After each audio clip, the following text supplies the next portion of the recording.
mestre, fazei que eu procure mais consolar que ser consolado, compreender que ser compreendido,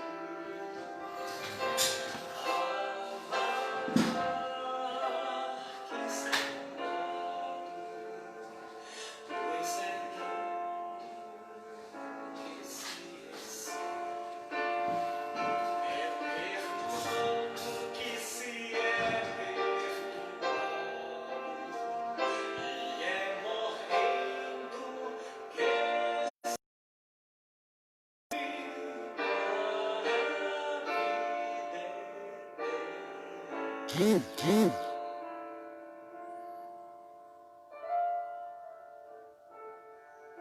Ó Mestre, fazei-me um instrumento de vossa paz. Onde houver ódio, que eu leve o amor.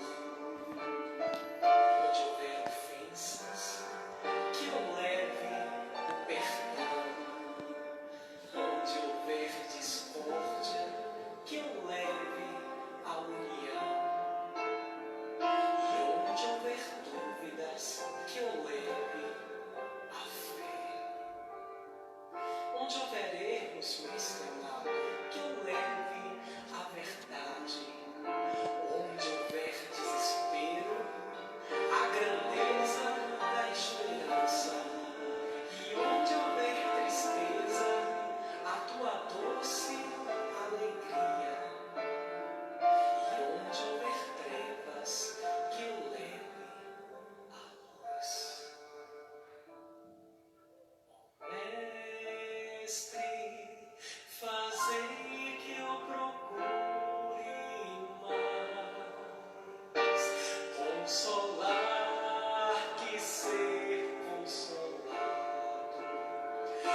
Boa tarde, meus amigos, minhas amigas, irmãos de caminhada espírita. É com muita alegria, com muita satisfação, não da forma como eu gostaria, porque eu gostaria de estar próximo de todos vocês, né? Imagino que essa seja a vontade e a intenção de todos nós, o mais breve possível, de estarmos nas nossas casas espíritas, nos reencontrando, nos abraçando novamente. Mas, se Deus quiser, logo em breve nós estaremos todos juntos, retomando a nossa rotina de trabalho, de estudos, de palestras, de convivência no ambiente da casa espírita. Mas até lá nós estamos aqui então, de maneira virtual, remota, mas graças a Deus tendo a oportunidade de trabalhar, de contribuir. Hoje, especialmente representando aqui o Grupo Espírita Isabel Monteiro, né, um pedido do meu amigo Perdigão. E então eu quero muito agradecer também e parabenizar o 24º Seu pela iniciativa de organizar esse calendário de palestras, de lives e palestras virtuais nesse período em que nós estamos impossibilitados, né? Bom, meus irmãos, eu vou fazer uma prece breve e daí possam se sincronizar comigo em pensamento, onde quer que vocês estejam, para que a gente possa receber melhor a ajuda dos nossos amigos através das minhas palavras, né? Vamos agradecer a Deus, a Jesus, nosso Mestre, a Dr. Bezerra de Menezes, que com sua falange espiritual de centenas, dezenas e milhares de trabalhadores, tem nos atendido nesse fronte de batalha durante esse período tão crítico sob o qual a humanidade está sendo submetida. Nós pedimos, Senhor, rogamos pela sua misericórdia, pelas suas bênçãos, nesse momento as famílias que sofrem, os doentes, os que estão desesperançosos, ansiosos, amedrontados, aterrorizados, aqueles que estão desamparados emocionalmente, fisicamente, financeiramente, que todos possam receber um alento, uma dose de tranquilidade, de compaixão, para que de cabeça erguida e coração puro possamos seguir em frente na batalha diária do nosso caminho evolutivo. Nós rogamos então a presença dos amigos espirituais para que possam nos amparar e nos acompanhar nesses minutos que se seguirão. Que assim seja, Senhor. Bom, nós então decidimos falar sobre um capítulo do livro Fonte Viva, né? Livro de Emmanuel, Psicografia do Chico Xavier. E o título do capítulo é Viver em Paz. Viver em paz, algo que a gente muito, principalmente agora, né? Para os nossos corações, a nossa mente, os nossos sentimentos. Eu fiz pela primeira vez esse estudo na minha casa, no Grupo Espírita Aprendizes do Evangelho, se eu não me engano, ano passado, se eu não me engano. E esse texto me marcou muito, esse texto de Emmanuel me marcou muito. E eu me lembro que na época eu ainda brinquei com as pessoas que estavam lá na casa assistindo e tal, que eu ia fazer um quadro desse capítulo para colocar no meu escritório. Esse E dito e feito, me impactou tanto essas palavras de Emmanuel que eu mandei imprimir e coloquei numa moldura.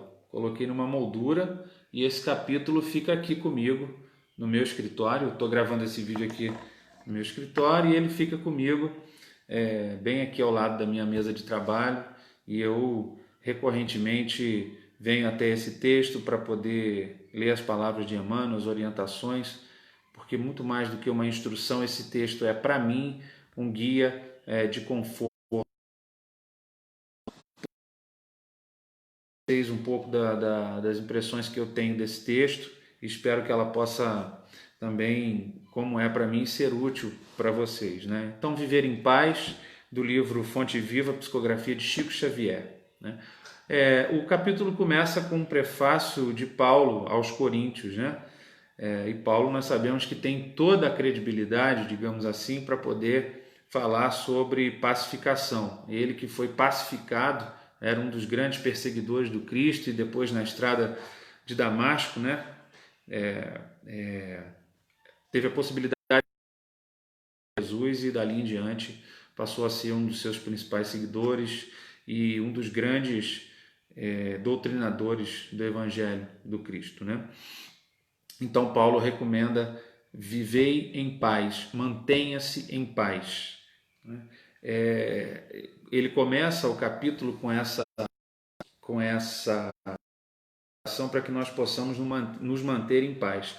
Na verdade, a gente tenta, né? E é até o que a gente quer: uma paz que seja duradoura, uma paz que seja linear, que a gente possa sentir essa paz, viver essa paz no nosso dia a dia, e principalmente nos momentos críticos, né? Nos momentos de desafio que a vida nos traz, de incertezas, de descrenças, né? Quantos desses momentos nós não passamos aí nos últimos meses e não sabemos ainda quanto tempo ainda nos espera de pandemia, de crise e de resultados pós-pandemia.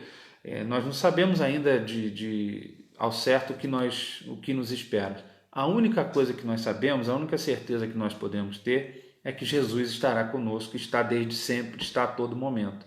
Às vezes a ausência de paz interior disso, e de forma nenhuma isso não é nem um detalhe, isso é algo importantíssimo, ter essa certeza de que nós estamos amparados pelo nosso Pai Maior, que nós estamos amparados pelos nossos mentores. Mas se a gente também não se ajudar, os nossos mentores não vão conseguir intervir por nós de uma maneira que seja satisfatória, né? Satisfatória ao nosso sabor. Então, essa recomendação aqui de Paulo, e Emmanuel cita, né? Mantenha-se em paz, ela é o que a gente quer, mas não é fácil, não. E ele vai mais além, né? Ele diz assim: é provável que os outros te guerreiem gratuitamente, hostilizando-te a maneira de viver. Isso é fato, né? Isso acontece recorrentemente. Algumas pessoas que de repente num determinado dia vem com 4, 5 pedras na mão, como se diz, né? Para cima da gente, reagem de maneira muito agressiva, reagem de maneira muito inusitada, né? Então, essas pessoas a qual Emmanuel se refere, elas guerreiam gratuitamente e tentam hostilizar a nossa maneira de viver. E aí Emmanuel diz: entretanto, podes avançar em teu roteiro sem guerrear a ninguém. Isso me lembra muito aquela passagem do Evangelho, onde Jesus diz que se nós formos agredidos de um lado do rosto, temos que oferecer o outro lado, né? A outra face. E eu fico aqui pensando na dificuldade, o desafio que é conseguir fazer isso.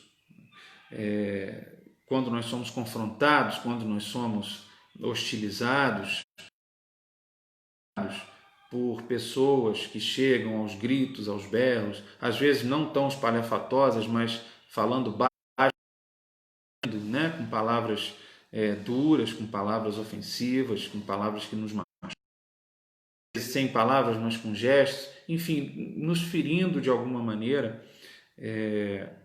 Emmanuel diz que nós devemos seguir em frente sem guerrear a ninguém, mas para isso é preciso estar em paz, né?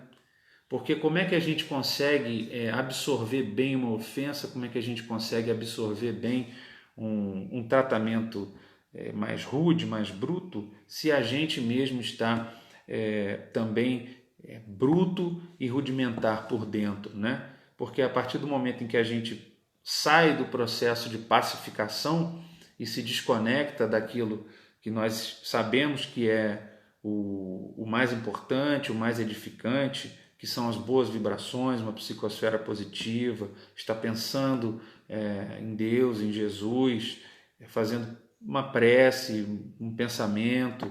E isso tudo faz com que a gente consiga se manter em paz. Obviamente que durante o dia a gente não vai conseguir passar um dia inteiro em prece, né? Por mais que a gente esteja em quarentena, eu nesse período descobri que em casa se trabalha muito mais do que fora, né? O serviço de casa parece que ele não para nunca. Então eu descobri isso, viu? Queria compartilhar com vocês. Então não dá para fazer prece o dia inteiro, né? A gente não consegue fazer isso, nem é para ser assim, porque a gente tem outros afazeres que fazem parte também, né? As leis do trabalho, etc. Mas a gente precisa procurar um ponto de equilíbrio onde a gente consiga ter um estado de paz permanente. Eu acho que é isso que a gente tem que buscar quando Emmanuel fala mantenha-se em paz, é buscar um estado de paz permanente. Uso, fazendo prece 24 horas por dia, porque isso a gente não vai conseguir. Portanto, ele fala, para que a gente consiga isso, não guerrear, não hostilizar, não retribuir as ofensas, então ele diz, para isso, contudo, né, para que a tranquilidade te banhe o pensamento, é necessário que a compaixão e a bondade te sigam todos os passos. Vejam só, ele fala em banhar o pensamento. Isso é uma ideia de plenitude, né? Quando banha o pensamento, a nossa ação ela vem da nossa emoção. A nossa emoção se origina do pensamento. Então, se a gente consegue banhar o pensamento de paz, banhar o pensamento de amor, automaticamente as nossas ações serão só reflexo e efeito de paz e amor também. Então, banhe o seu pensamento e é necessário ter compaixão e bondade e que elas sigam os seus passos sempre. Ele não fala em ter pena de ninguém. Aquela pessoa ali hoje ela pode ter perdido o emprego, ela pode estar doente, ela pode ter brigado com o marido, com a esposa, com o filho, né? Ele diz o seguinte: é necessário ter bondade e paz e compaixão sempre. Então, não compete a nós de determinada ofensa, de determinada conduta. Se nós queremos viver em paz, o nosso pensamento tem que estar banhado de compaixão, não de pena, né? Pena, dó são sentimentos menos edificantes. A compaixão é a derivação do amor, da compreensão, da aceitação e da resignação. Eu sei, meus amigos, que isso aí é um desafio muito grande, né? Quem tem aí um colega de trabalho desafiador, um familiar complicado, né? Um vizinho difícil, enfim, quem convive com alguma pessoa que seja mais problemática, sabe que na prática, com o passar do dia, com as sucessivas ocasiões, acaba dando umas escorregadas e eu vou dizer para vocês que eu compreendo isso de uma maneira até muito natural para um espírito que está em processo de formação.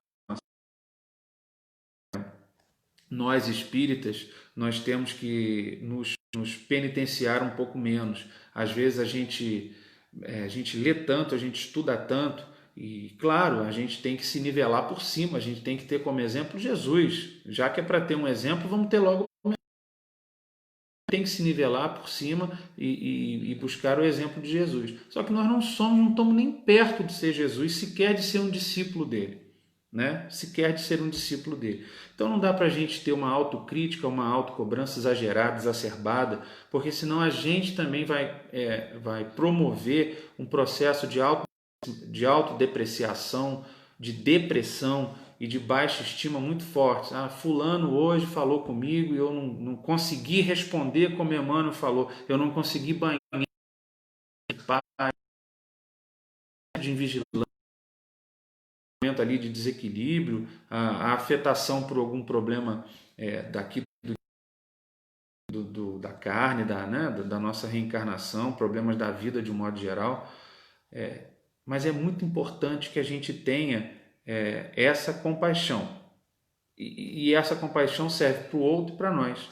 Porque no momento em que nós não conseguirmos seguir esse roteiro, nós também precisamos entender que somos limitados, que temos as nossas barreiras, os degraus da nossa escada para subir, e que cada um sobe na sua velocidade de acordo com o nível de esforço que está determinado a fazer. A recomendação do Emmanuel para a gente viver em paz é que a gente banhe o nosso pensamento de compaixão e bondade. Ele diz ainda: assume contigo mesmo o compromisso de evitar a exasperação. Vejam que interessante, ele não fala para a gente assumir com o outro. Ele não diz sequer que nós temos que assumir esse compromisso com Deus. Ele diz que, em primeiro lugar, compromisso individual, pessoal, intrínseco, né? De evitar a exasperação, ou seja, de evitar ser áspero com as pessoas, de evitar o embate, de evitar o confronto. Muitas vezes a gente fica com algumas coisas para responder, né? Aqui assim, ó.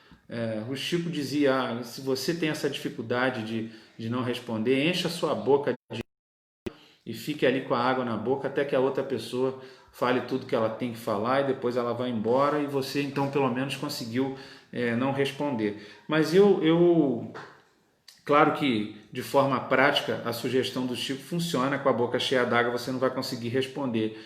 Mas de que adianta não responder se você está sentindo? E quando o Emmanuel diz isso para a gente assumir um compromisso íntimo, é muito mais com sentimento do que com a palavra. Pode ser que a gente já consiga hoje não, mas se lá no nosso íntimo a gente fica assim, pô, não aguento mais fulano, essa pessoa que faz isso, que faz aquilo, se a gente fica revivendo aquilo, se a gente fica remoendo aquilo, a gente também está indo na contramão da pacificação, na contramão da paz. E mais cedo ou mais tarde, esse sentimento ele vai explodir dentro da gente.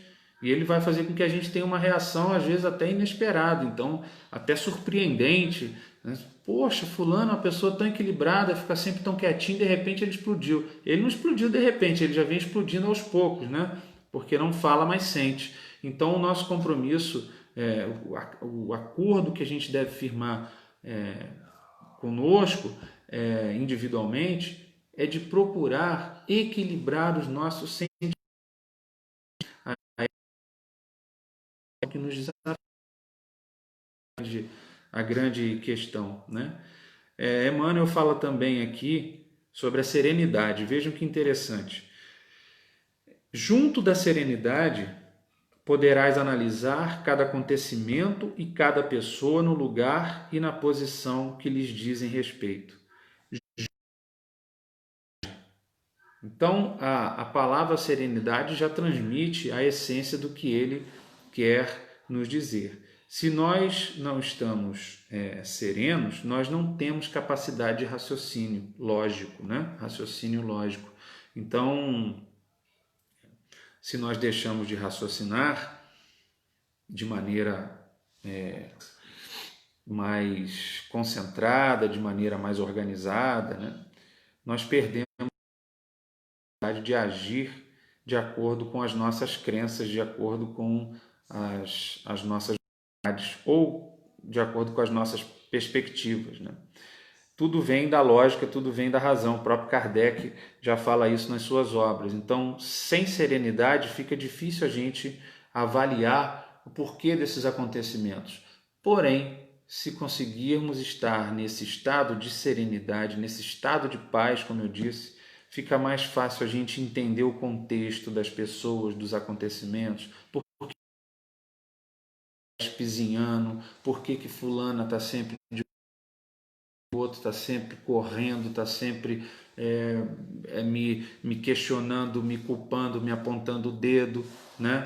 A gente consegue então entender, e consegue entender por que nós também fazemos isso, porque, veja, não são só as outras pessoas que nos causam mal-estar, nós também em algum momento, e eu espero que sejam em menos momentos, causamos mal-estar para as pessoas. Nós formos fazer uma enquete aí, talvez a gente fique surpreso com a resposta, né? Com o resultado dessa enquete, né? Já te causei mal-estar alguma vez? Perguntar para as pessoas, pode ser que a gente surpreenda com a resposta.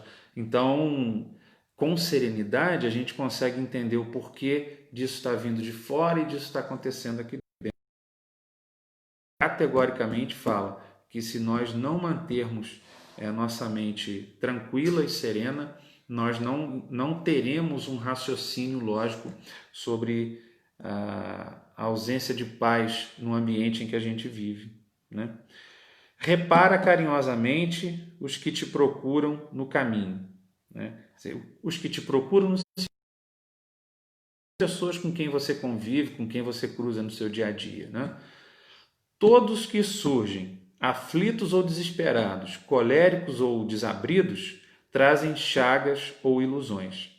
Isso aqui é fantástico, porque todos aqueles que chegam para a gente de alguma maneira desequilibrados, né? Ele fala aqui desesperados, coléricos, amargurados, raivosos, indignados e tal. E a gente tem visto nessa época aí de polarização política no nosso Brasil, eu até tomei a liberdade no início disso tudo aí, dessa quarentena toda, de fazer uma postagem dizendo que nós espíritas tínhamos que manter o coração, né, de respeitar as opiniões alheias, de observar todo esse movimento político que o nosso país está, exatamente porque percebi que algumas contendas, algumas cóleras estavam sendo geradas entre pessoas que são queridas, e numa dessa você perde uma relação, às vezes de anos, enfim, e vai tudo ao contrário do que o texto aqui do Emmanuel nos diz, né? Então, essas pessoas chegam coléricas, trazem chagas ou ilusões, ou seja, elas têm problemas mal resolvidos com elas mesmas, né? E automaticamente, se tem feridas abertas, elas vão gerar feridas também. Eu não sou psicólogo, né? Eu não sei se a Bruna está assistindo, eu estou vendo aqui algumas carinhas aqui, ó, das pessoas que estão assistindo. Tem muita gente conhecida aqui, gente boa, ó. Mas eu não estou vendo a Bruna Ferraz, mas se ela estiver aqui, ela pode falar disso com muito mais propriedade, né? Essas chagas e ilusões que as pessoas não conseguem então resolver consigo mesmos, elas acabam passando, transmitindo isso, e às vezes transmitem da pior maneira possível, da maneira mais agressiva possível para as outras pessoas, e pode ser que essa outra pessoa seja você ali, né? Naquele dia. Pode ser que seja um familiar, então você tem uma convivência quase que diária e compulsória. O que ele nos afirma é que não são pessoas que estão fazendo mal por gostarem de fazer o mal, são pessoas de orientação, mas antes de orientação, elas precisam de uma palavrinha que ele já falou lá no primeiro parágrafo, que é compaixão. Compaixão para elas poderem ser, e eu diria, além de compaixão também, eu acrescentaria a empatia no lugar dessa pessoa. A compaixão gera empatia, para a gente poder entender, meu Deus, por que uma pessoa está tendo uma reação dessa comigo, né? Por que está sendo tão agressiva, tão rude, né? Tão desesperada?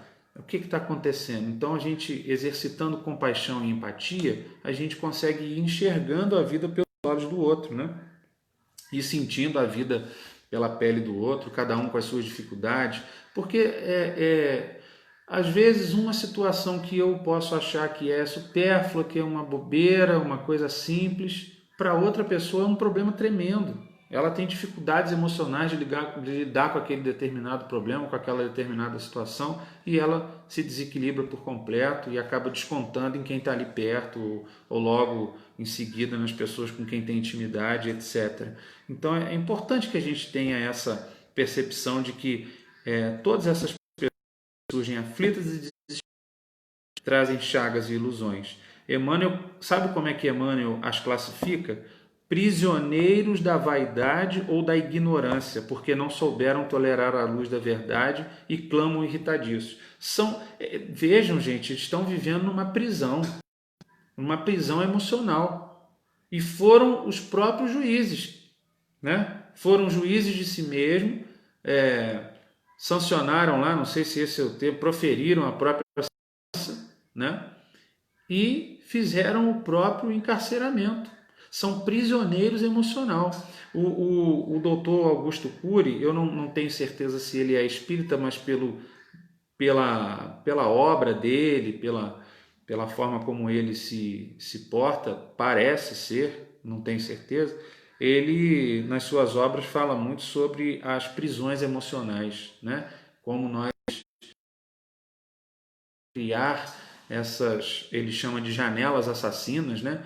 Essas janelas assassinas que nos fazem, que fazem com que a gente se sinta preso emocionalmente, que a gente possa estar num lugar lindo, maravilhoso. Hoje, por exemplo, uma tarde dessa aí de céu azul de anil e a gente não encontrar beleza, não encontrar felicidade. E isso tudo faz, se origina esse encarceramento emocional que a gente se propõe, mas a gente não se propõe à toa. Então vejam que é um ciclo, chagas, questões mal resolvidas, desilusões, culpas, mágoas, rancor, tudo isso acumulado faz com que a gente se tranque numa cela, né? Numa cela emocional, obviamente, e não sabendo tolerar a luz da verdade. E quando a gente não consegue tolerar a luz da verdade, a gente se irrita.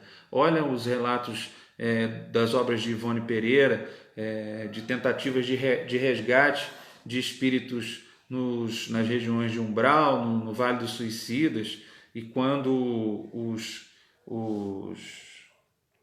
trabalhadores ali, a falange de socorristas, essa palavra que eu queria lembrar, quando os socorristas chegam e trazem aquela luz naquele vale de trevas, de sombra, os espíritos que ainda estão presos, né, eles não querem a luz, eles não aceitam ajuda e eles ficam irritadiços, né? Isso está relatado, André Luiz também relata isso em várias passagens. Tanto aquela pessoa que você chama, convida para ir ao centro, em vez dela dizer, não, muito obrigado, não vou não, se você for ter uma boa palestra.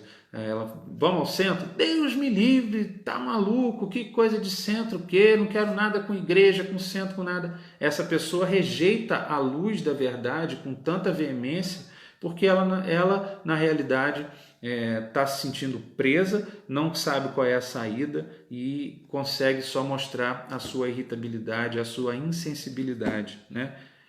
É triste, né? Eu conheço pessoas assim, imagino que vocês também conhecem e ressalto, mais do que pena, nós precisamos ter compaixão com essas pessoas, compaixão e empatia para poder aceitá-los como elas são, né? Unge-te de piedade e penetra-lhes os recessos do ser, e identificarás em todos eles crianças espirituais que se sentem ultrajadas ou contundidas. Esse, para mim, é um dos mais fantásticos dos parágrafos desse texto, né, dos conteúdos aqui. Unge-te de piedade para penetrar no recesso do ser, para ir o mais íntimo possível, para tentar enxergar o mais além do estereótipo da carne. Procurar enxergar a alma. Quando Emmanuel fala para a gente se ungir de piedade e penetrar no recesso do ser, ele está dizendo, olha, pare de olhar o corpo do seu irmão e olhe a alma para poder entendê-lo melhor. E ele classifica, né, como crianças espirituais. Ao olhar a alma, nós vamos perceber as espirituais que são.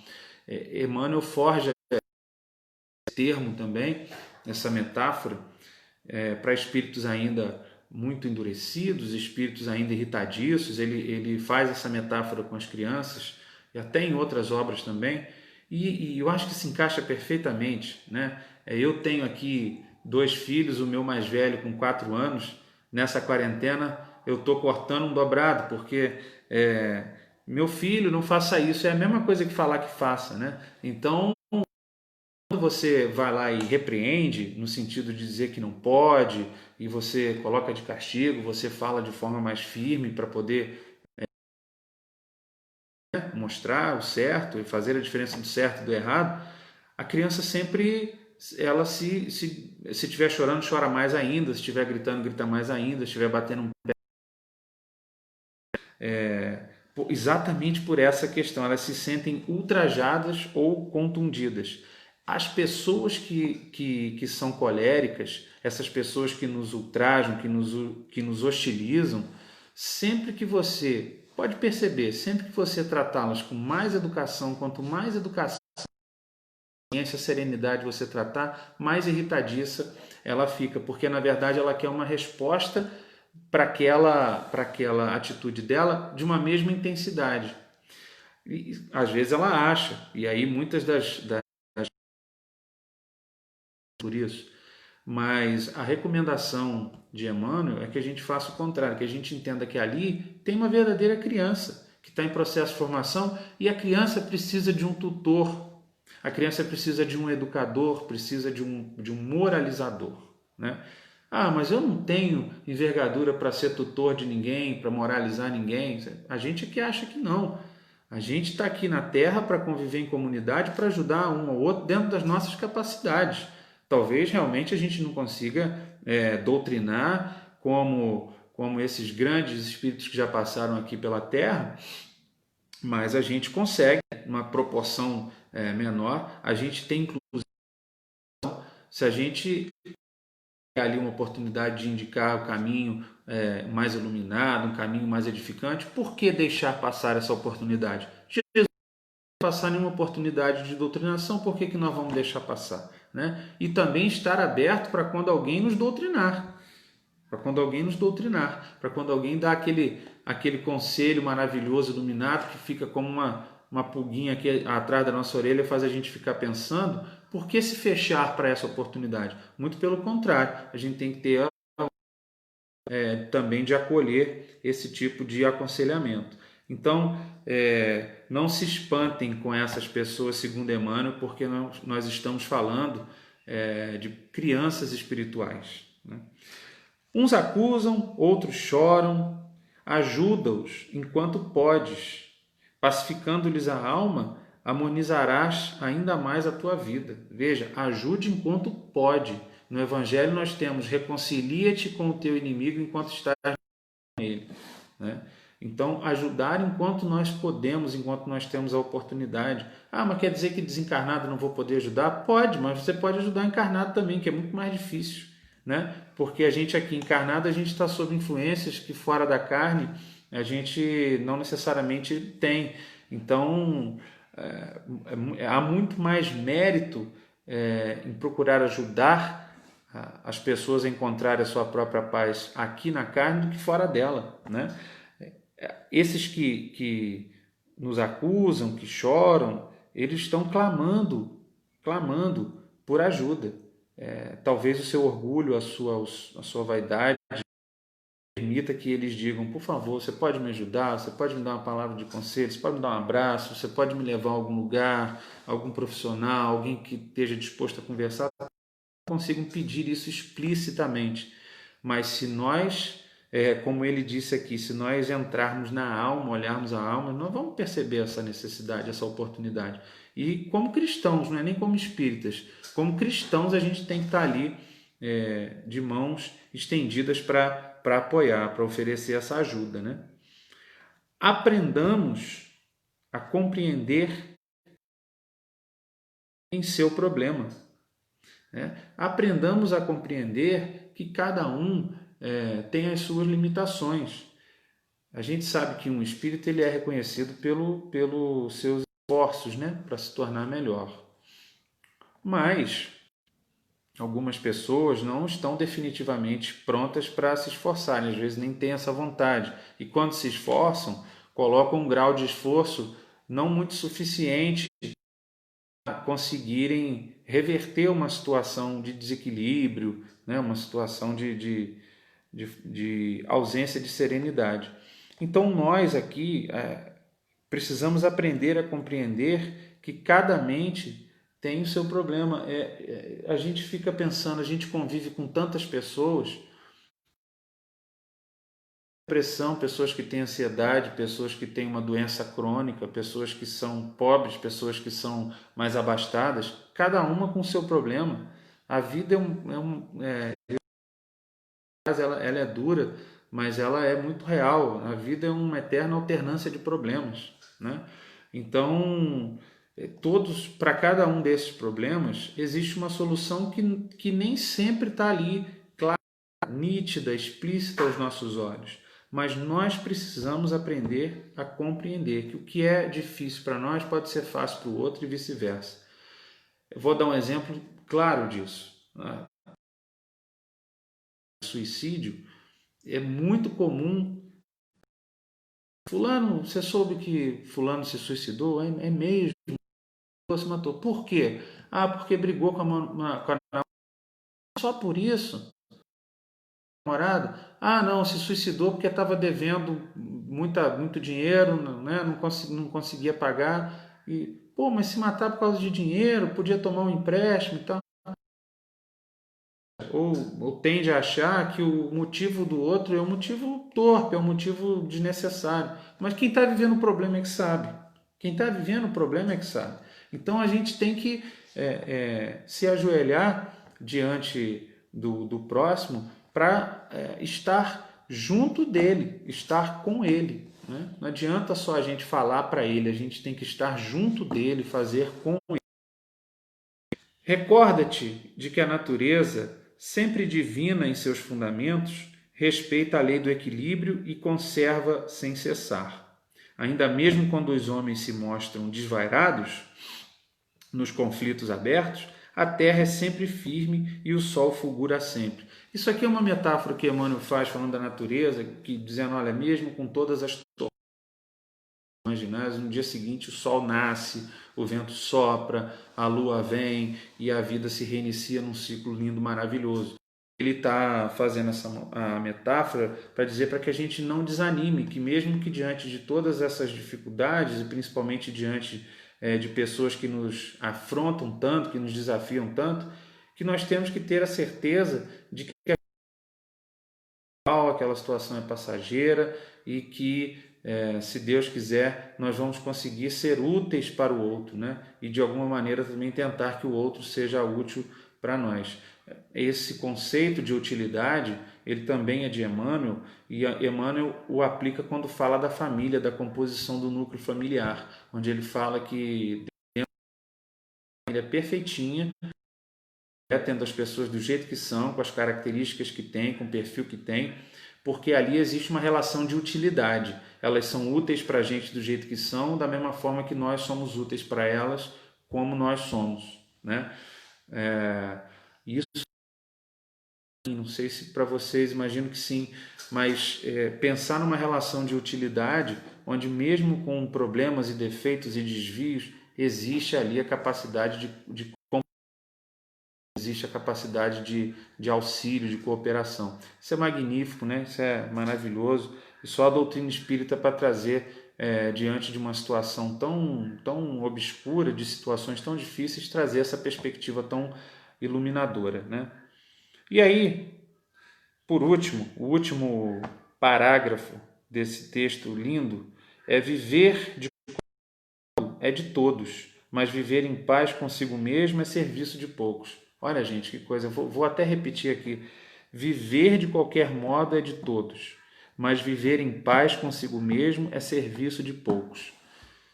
A gente, como se diz no ditado popular, tocar a vida é muito simples.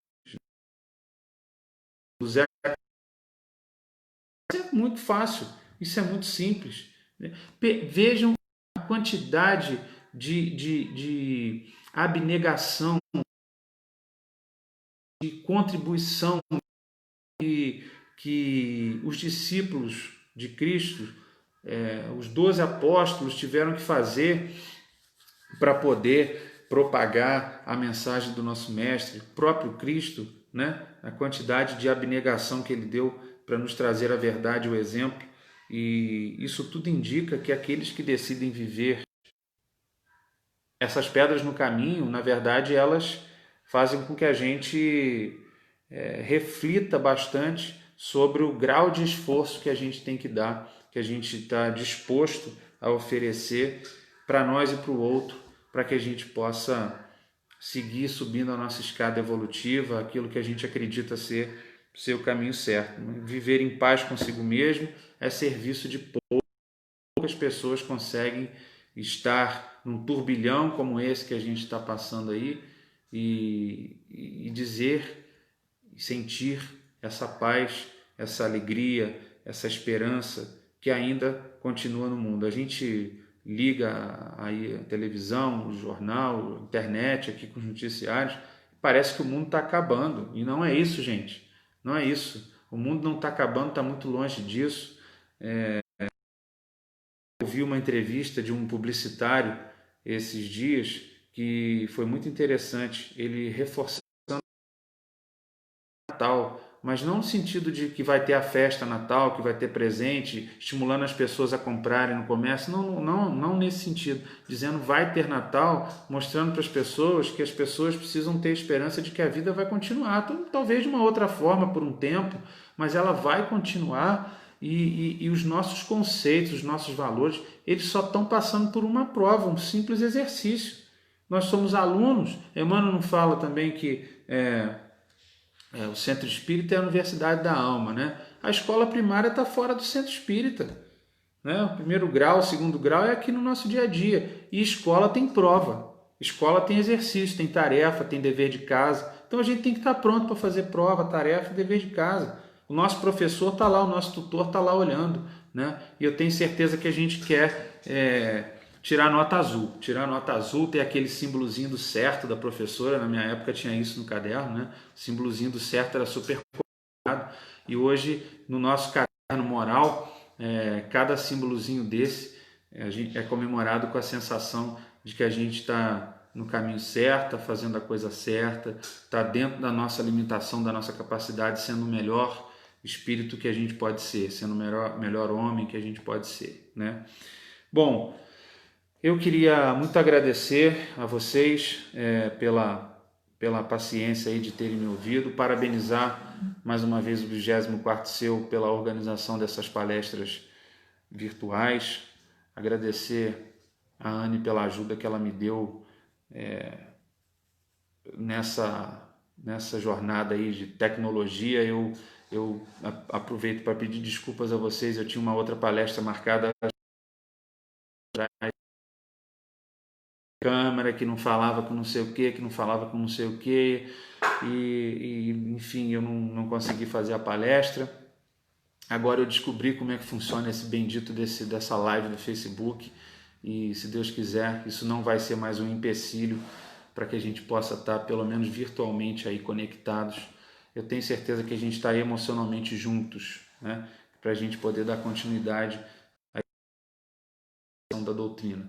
Meus amigos, minhas amigas, meus firmes, vamos seguir cada um fazendo o seu papel, a sua tarefa, e não vamos perder a oportunidade de viver em paz, como Emmanuel falou. Não vamos perder a oportunidade de sair do eixo da serenidade, de sair do eixo da compaixão, da piedade, não só com o próximo, mas sobretudo consigo mesmo.